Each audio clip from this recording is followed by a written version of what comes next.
to hide your phone number on IMO. So let's see in this video. Before moving forward, make sure to like this video and subscribe our channel. So let's begin. First of all, you have to open up your IMO app, and after that you have to log into your account. After logging in, you'll be able to see this interface over here.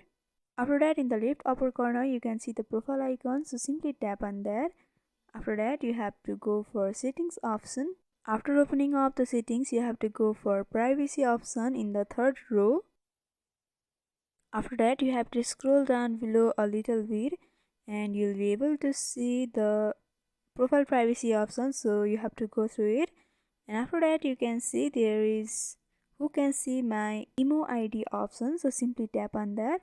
So here you have to tap on nobody, and by doing that, all of the information associated with your IMO profile will be hidden. This includes your phone number also. So by doing that, you can hide your phone number on IMO. So hope this video was helpful. Don't forget to like, comment, share and subscribe our channel for more videos like this. Thanks for watching.